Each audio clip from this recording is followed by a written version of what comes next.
1995 Images Reflections of 1895. Over 100 years ago in 1817, there was a baby boy born. Because he was born into slavery, his life seemed destined to be pitiful and forlorn. Frederick Bailey, later named Frederick Douglass, knew loneliness and rejection early in life. Raised first by his grandmother, later on a plantation he suffered much humiliation and strife.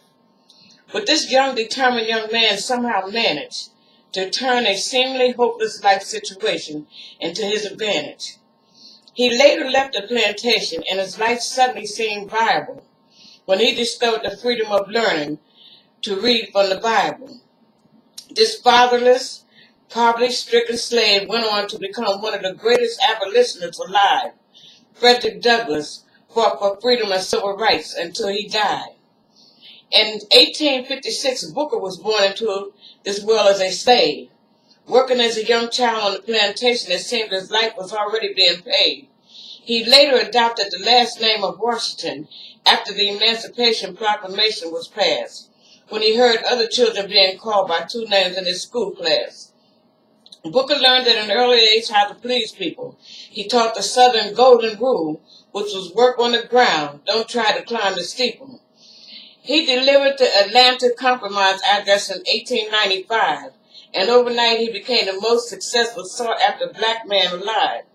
His thoughts and speeches pleased a lot of the white people, and they contributed to Tuskegee Institute, which was his beloved school, as long as he patted the lion's head and didn't break the golden rule.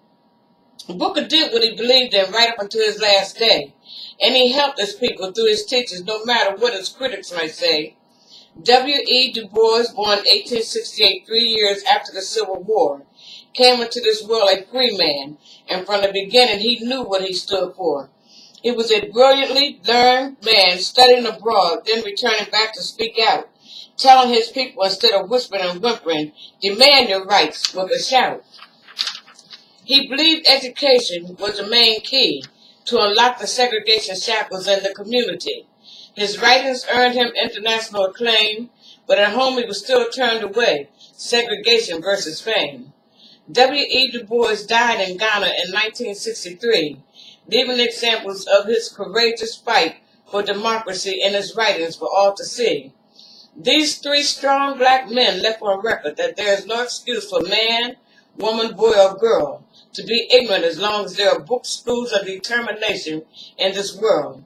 For they believed education, hard work, and ability to want to learn was the key to fight our way out of the bondage and the shackles of ignorance and to remain free.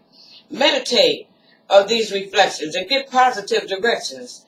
That if these and others overcame the obstacles of slavery in 1895, we can overcome these in 2014 by keeping the doors of our minds open and alive. Go to the libraries and read of your black history. Learn in your past, don't let it remain a mystery. Learn from the ideas of the leaders from the past and build on them. Don't let the struggles have been in vain.